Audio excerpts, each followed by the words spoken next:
Olá, gente, tudo bem? Vamos lá dar continuidade à nossa disciplina Microbiologia e Parasitologia e hoje nós vamos falar sobre microbiologia básica ainda e lá no tópico 3 nós vamos falar sobre a biossegurança em laboratório de microbiologia, né?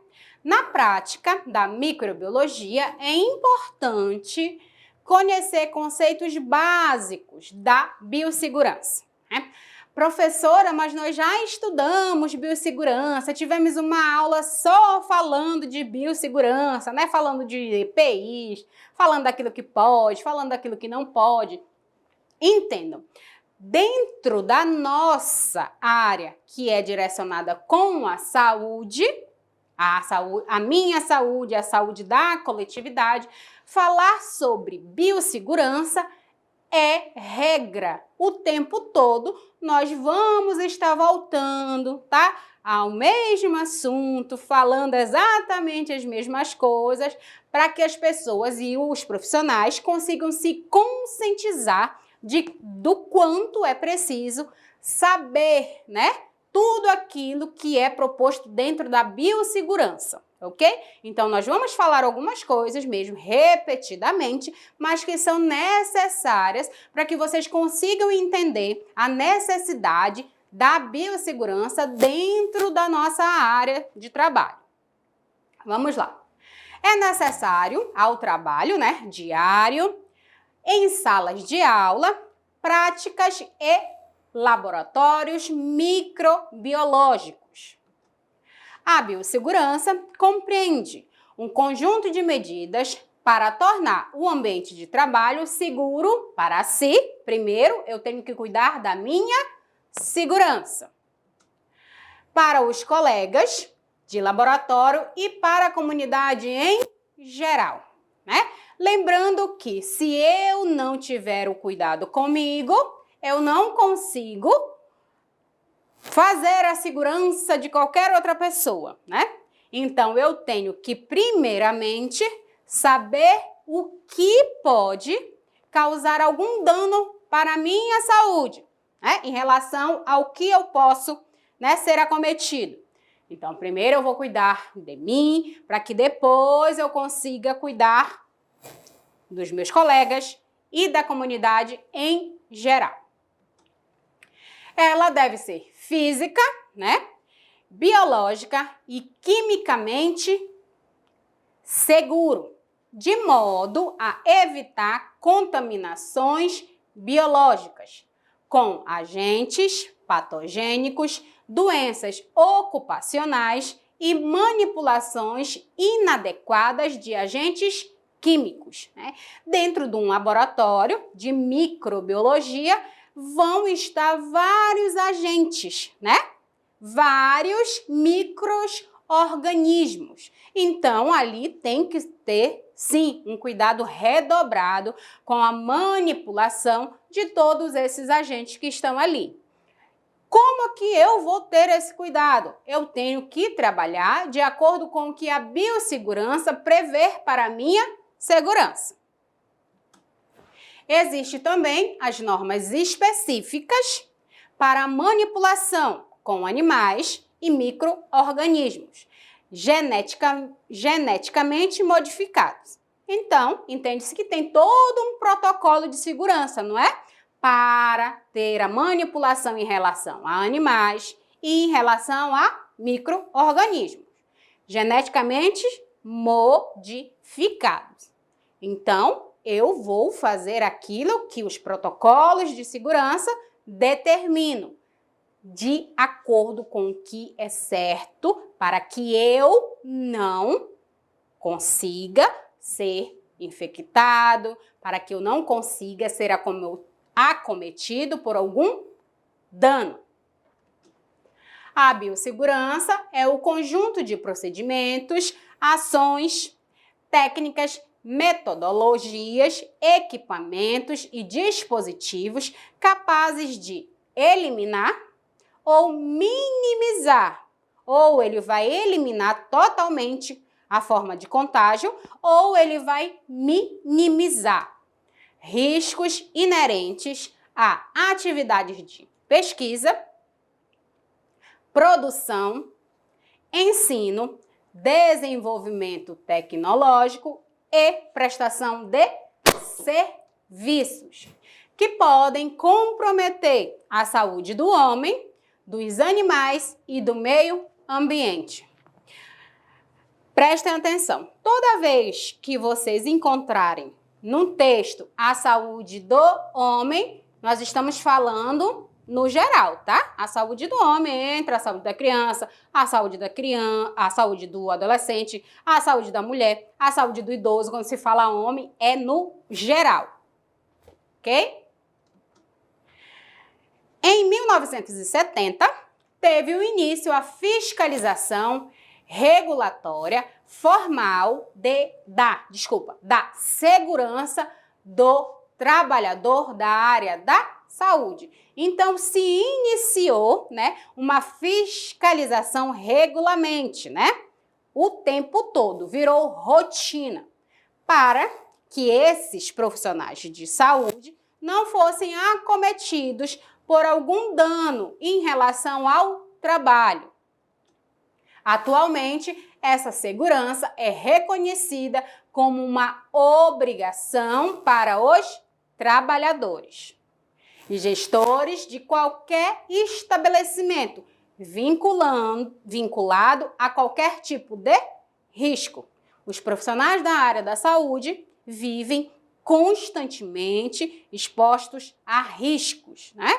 Eu corro o risco de ter algum dano, né? De ser infectado por algum micro-organismo, eu corro o risco de desenvolver algum tipo de patologia relacionada à minha saúde mental, eu corro o risco, né, de desenvolver doenças em relação à minha condição de trabalho.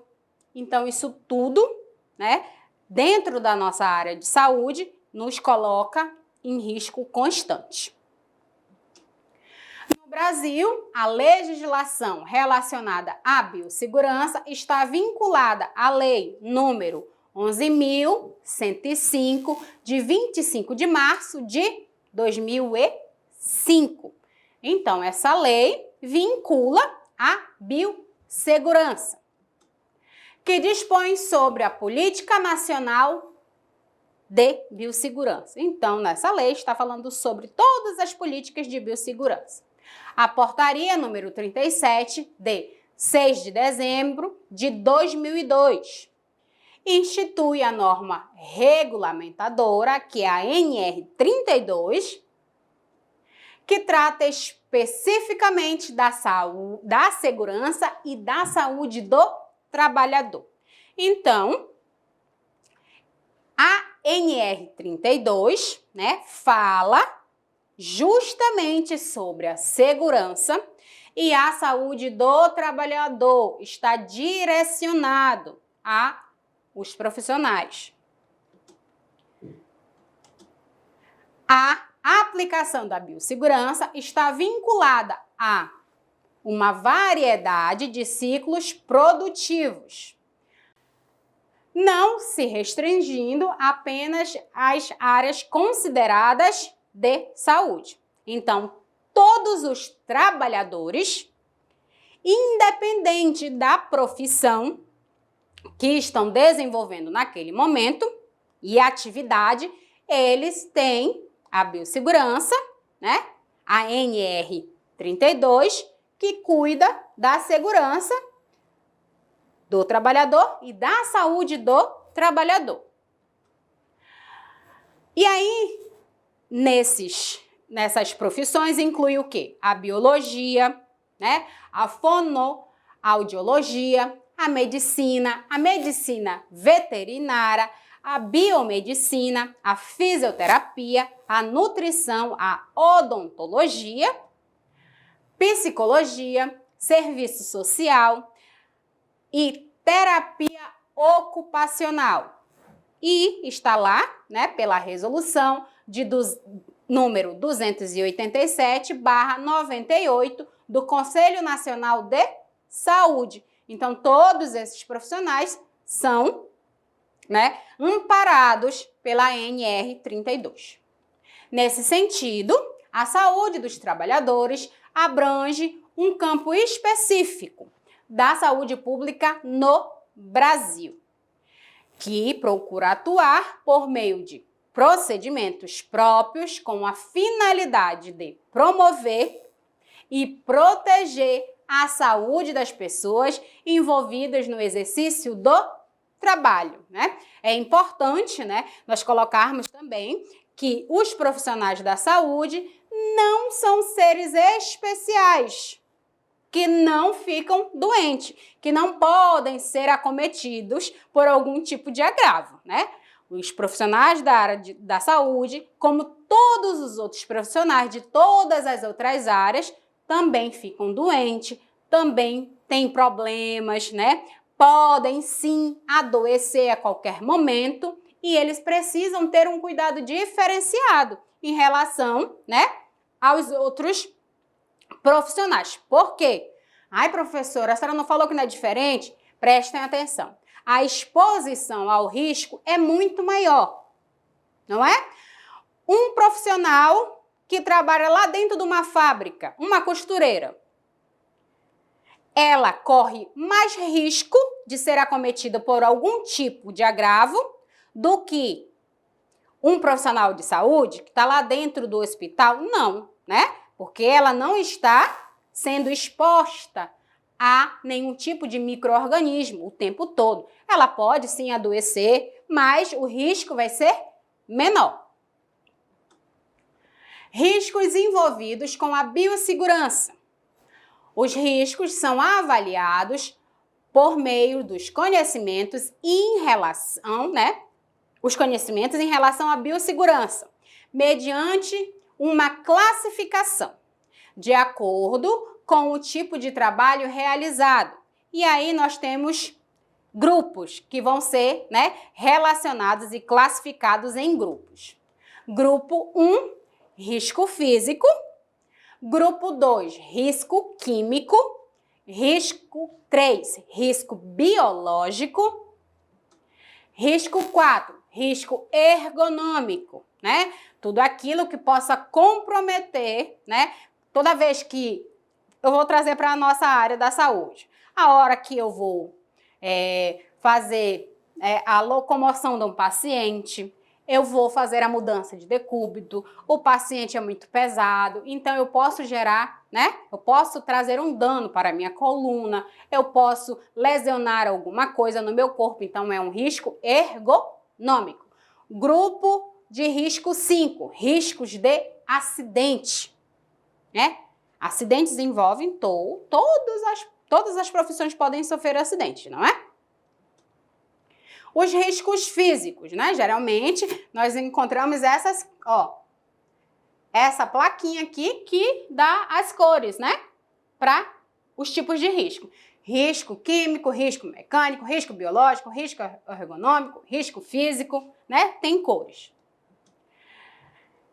O risco físico são as diversas formas de energia a que podem estar expostos, né? Que podemos estar expostos. Radiações, campos elétricos, equipamentos que geram calor, frio, ruídos, vibrações, equipamentos que operam por pressão. Os profissionais que trabalham lá em radiologia, eles correm um risco, né, de radiação, não é isso? Toda vez que eles vão realizar um procedimento, eles precisam estar, né, equipados para que não possa trazer nenhum dano para o corpo deles. Riscos elétricos, as pessoas que trabalham lá na eletro alguma coisa, que cuida da energia, pode sofrer algum tipo. Tem que trabalhar com os equipamentos que a biossegurança diz que é para ser usado.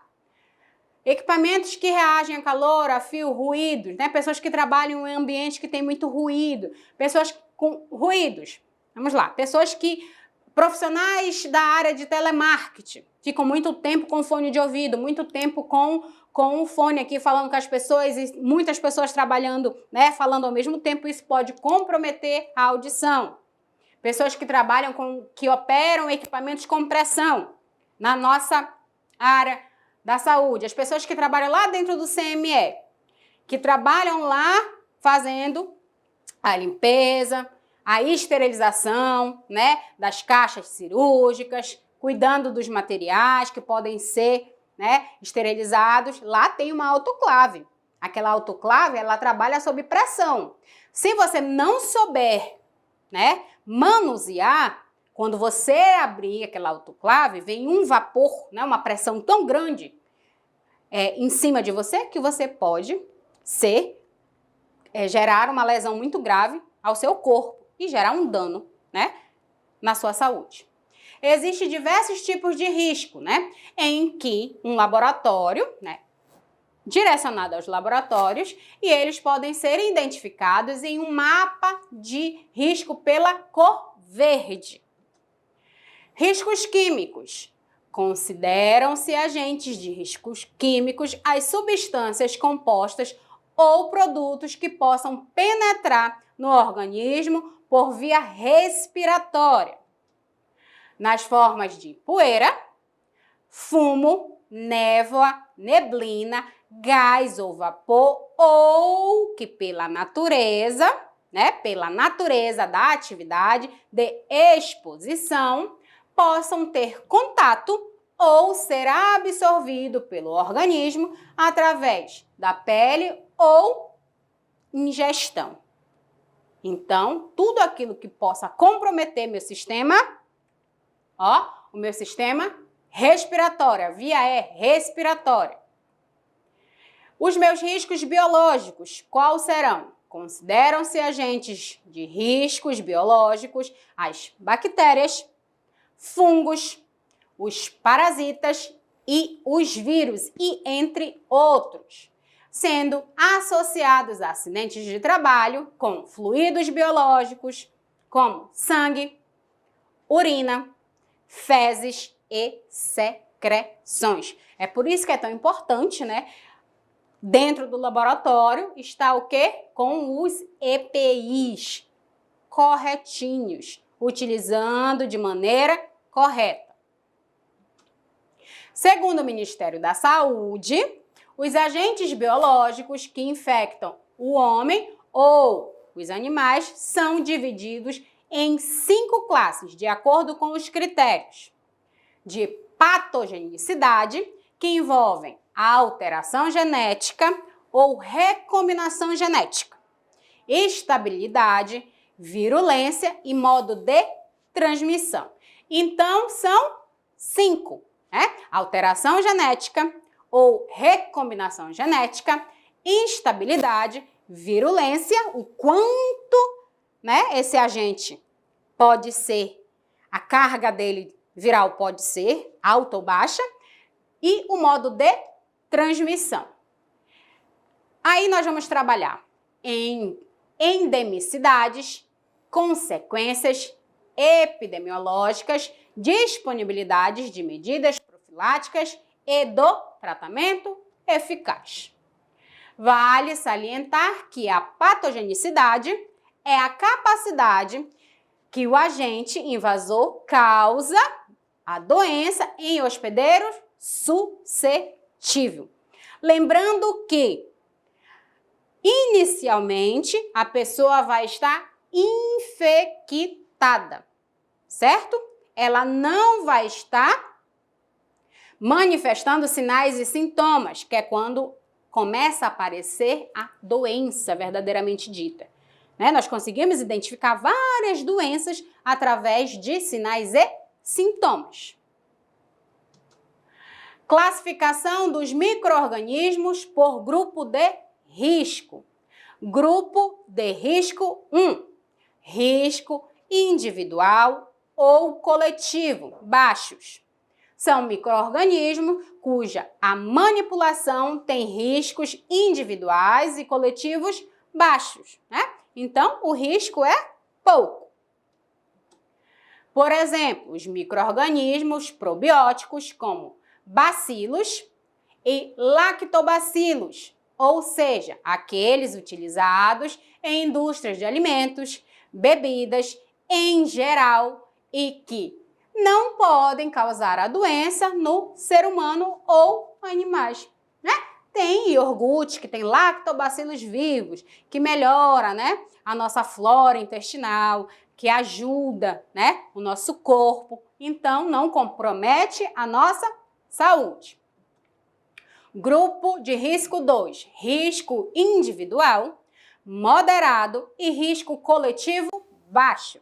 São micro-organismos que podem causar doenças humanas ou animais, mas para as quais existe tratamento e medidas de prevenção. E ainda o risco de disseminação, né, é baixo. Por exemplo, vamos lá, temos vírus da hepatite, amebas, salmonelas, bacilos ceros, neisseras, que são as meningites, e toxoplasma, né, de Code, cândida, giardia e trypanosoma cruzi, né? Todos esses são exemplos do risco 2. Já no grupo de risco 3, nós temos o risco individual alto, certo? E comunitário limitado. São os micro-organismos patogênicos que costumam provocar doenças graves e propagadas de um hospedeiro infectado para o outro. Para esses casos, há uma medida profilática e de tratamento bem estabelecidas, né? Hoje nós estamos o quê? Vivendo um grupo de risco 3, né? Nós estamos com um micro-organismo, o vírus, que ele pode ser, né? Infectar um ao outro, né? E a propagação dele é muito rápida, mas nós temos o que? A profilaxia, medida de prevenção, que é usar máscara, lavar as mãos, né? Manter o distanciamento social e também ainda graças a Deus, nós já temos um tratamento estabelecido. Como, por exemplo, vamos lá, os vírus do HIV, né? Hoje nós temos também, né, as medidas de prevenção em relação ao HIV, o uso do preservativo. Mas se a pessoa for infectada pelo HIV, nós temos as medidas para realizar o tratamento. Tem um protocolo de tratamento, o HDLV e da encefalite equina e as bactérias micobactéria, que são as tuberculoses, né? As tuberculoses, brucelas e coxiella. Todas esses agentes também nós temos as medidas de prevenção, as profilaxias e nós temos tratamentos estabelecidos, né? Que podem ser realizados de acordo com o tipo de patologia que for desenvolvida. Temos também outros tipos, né, de micro-organismos, os citoplasmas, capsulatum, né, todos esses nomes bem bonitos, bacilos, os côntrios. Já no grupo de risco 4, nós temos o risco individual e comunitário elevadíssimo, né? São os micro-organismos que causam doenças humana ou animal grave. Pode infectar tanto o humano como o animal. O risco de transmissão de uma pessoa para outra é direta ou indiretamente. É alto e medidas efetivas de tratamento ou prevenção não estão disponíveis. Então, não se tem, né, medidas efetivas de tratamento ou prevenção. Aí o risco 4 é bem mais forte, né? A transmissão se dá por via respiratória ou desconhecida. Exemplo, né? Febre hemorrágica, febre de Lassa, machupo, ebola, né? E certos arborovírus, né? Esses tipos de agentes biológicos não se tem, né? Uma medida de prevenção e não se tem um tratamento disponível. Já, né, os riscos ergonômicos, considera um risco ergonômico qualquer fator que possa interferir nas características psicofisiológicas do trabalhador, né? Causando desconforto ou afetando a saúde, são exemplos de riscos ergonômicos. O levantamento e o transporte, manual de peso, o ritmo excessivo de trabalho, a monotonia, a repetitividade, né? Repetir a mesma ação constantemente, pode gerar um risco ergonômico. E a responsabilidade excessiva. Isso também pode trazer danos ao meu corpo. A postura inadequada, né? A forma que você senta, a forma que você está lá no trabalho e trabalhos em turnos. Isso também tudo pode modificar o meu sistema fisiológico. Riscos de acidentes. Considera-se risco de acidente qualquer fato que coloque o trabalhador em situação de risco ou em situação de perigo, podendo afetar sua integridade, seu bem-estar físico e moral. Tudo aquilo que compromete o meu estado físico e moral pode ser considerado um risco de acidente. A minha integridade física, o meu bem-estar, né? O meu bem-estar físico e moral. São exemplos de risco de acidente. Vamos lá. Operação de máquinas e equipamentos sem proteção. Probabilidade de incêndio e explosão. Arranjos físicos inadequados e armazenamento de substâncias, soluções em locais inadequados. Aquilo ali pode comprometer a saúde do trabalhador. Pode-se estar colocando em risco, em perigo, a integridade física do trabalhador. Um produto que não pode ser exposto ao calor, porque se ficar em um ambiente fechado, muito quente, ele pode ser explosivo. Mas mesmo assim se coloca lá, mesmo sabendo de todo aquele risco, não se toma uma atitude diferente, você vai estar colocando o seu trabalhador em risco. Lá no tópico 3.2, nós vamos falar sobre a contenção de agentes de riscos, né? E vamos falar verdadeiramente, dos EPIs, né? Segundo a Anvisa 2013, a contenção é a maneira de aplicar, né, os principais métodos de segurança na manipulação de materiais infecciosos em um meio, né, no meio do laboratorial, quem trabalha dentro do laboratório, onde estão sendo manejados ou mantidos, tendo como finalidade principal a redução ou eliminação da exposição aos agentes potencialmente perigosos, a equipe do laboratório, né, ou de outras pessoas envolvidas no processo.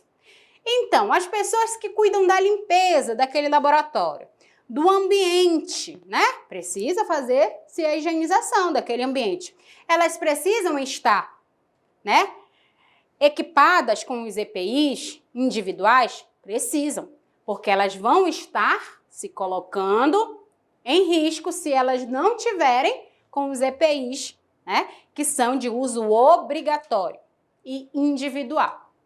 Como medidas de contenção de risco, nos serviços laboratoriais é indispensável, né, citar, vamos lá, a utilização de EPIs, informações de agentes infecciosos e doenças correlatas com a prática profissional. Todo tipo de doença que for relacionada com a sua prática profissional. Além das técnicas de asepsia, esterilização e desinfecção de instrumentos, né, instrumental, principalmente. Né? As pessoas que trabalham lá dentro do laboratório, eles têm todos os procedimentos que são feitos na hora de fazer a asepsia de todos os instrumentos, né, de todos os objetos que eles vão utilizar, os objetos que podem ser reutilizados, os objetos que podem ser levados para a esterilização ou só para a desinfecção, né? Então, todos esses protocolos, eles têm que ser seguidos. Não é se puder seguir, é regra. Eles precisam ser realizados para que a proteção dos trabalhadores que estão lá dentro do laboratório e as pessoas, que também não estão lá, mas que também podem ser contaminados. Os equipamentos de proteção, que são os EPIs e os EPC, normalmente os EPIs, que são equipamentos de proteção individual, e os EPCs, que são os equipamentos de proteção coletiva, são utilizados em combinação, se utiliza os dois, para contenção de agentes de animais ou materiais perigosos que estão sendo manipulados. Vamos lá. Dentro do laboratório, os profissionais que trabalham ali, eles precisam estar com todos os aparatos, não é isso? Ele precisa estar com o jaleco dele lá, o avental, o jaleco pessoal dele, que é de uso individual. Ele precisa estar com um avental descartável, que ele vai usar só durante o período que ele vai ficar ali, né, dentro do laboratório. Quando acabar tudo aquilo que ele precisa fazer, ele vai descartar aquele avental, diretamente no local adequado para fazer a coleta seletiva. Exatamente. Vai ser dentro do lixo lá, professora, do pérfuro cortante? Não, porque o lixo é de pérfuro cortante, um coletor de pérfuro cortante. Ele vai ter o local exato para ser descartado. Precisa-se estar com os propés, para não haver contaminação do externo. Ele também não pode trazer a contaminação lá de fora. Os sapatos deles podem estar com agentes que podem contaminar o ambiente do laboratório. Então, ele precisa estar com os propés. Ele precisa estar com a touca descartável. Eu sei que existem profissionais, que trabalham com aquelas touquinhas bem bonitinhas, mas dentro do laboratório, ele pode estar com a touca dele, normal, mas ele precisa estar com uma touca descartável, para no final do procedimento ele descartar. Ele precisa estar com as luvas, para ele cuidar, mas antes disso ele tem que fazer a asepsia das mãos, higienizar as mãos, fazer a lavagem das mãos da forma correta, utilizando todas as técnicas, e a higienização corretinha das mãos. Ele precisa estar com a máscara estéril, para ele poder fazer o procedimento dele. Ele precisa estar com o óculos, para ele ter a proteção. E se por um acaso tiver outra roupa, né, ainda mais segura e se estiver lá dentro do protocolo de segurança daquele ambiente de trabalho, o profissional tem que se adequar às condições que são, né, ditas e colocadas por cada ambiente em que eles estão trabalhando. As seleções de uso de EPIs são coerentes com as atividades, as instalações, equipamentos e práticas. Então, todo, né, procedimento, toda prática que você for realizar, de acordo com as instalações, os equipamentos, nós temos EPIs diferentes. Desenvolvidas, né, pelos profissionais com o objetivo de reduzir o mínimo de exposição dos trabalhadores e ao meio ambiente. Professora, como a gente vai poder evitar que o meio ambiente seja contaminado? Lá dentro da biossegurança, vocês estudaram as medidas, né, em relação à prevenção do meio ambiente, fazendo o quê? O descarte correto dos agentes biológicos, de todo o lixo, né, hospitalar, de forma correta, colocando o perfluorocortante lá dentro do coletor de perfluorocortante, colocando todo o material que foi utilizado durante uma cirurgia dentro do lixinho lá que é destinado para o uso dos insumos, né, que precisam ser descartados. Então, isso tudo, né, vem dentro, né, da coletividade. O serviço em comum, né, de todos os profissionais vai contribuir que o meio ambiente não seja contaminado. Isso é um serviço em conjunto. Todos os profissionais têm que estar comprometidos a fazer a coleta. A coleta do lixo, depois fez o procedimento, depois vai coletar todo aquele lixo e fazer o descarte correto. Isso ajuda a não causar nenhum dano ao meio ambiente. Os EPIs são definidos como todo dispositivo de uso individual, de fabricação nacional ou estrangeira, destinados a proteger a saúde e a integridade física do trabalhador. E isso diz aonde? Lá na NR 6 de 1978. Expressa a própria designação, seu uso é individual. Então, somente a pessoa pode usar, ok? Eu não posso estar tirando a minha máscara, pega aqui minha máscara, acabei de colocar, nem sujei, e dá para outra pessoa. Eu não posso pegar, olha só, acabei de botar meu avental descartável aqui, acabei de colocar. Eu não posso dar para outra pessoa, é individual, certo? Aquilo que for coletivo, se usa de forma coletiva. Não sendo adequado para o uso coletivo por motivos de segurança e higiene. Então, eu primeiro preciso lembrar que eu tenho que fazer a segurança da minha saúde e também a segurança do próximo. E também a higiene é fundamental.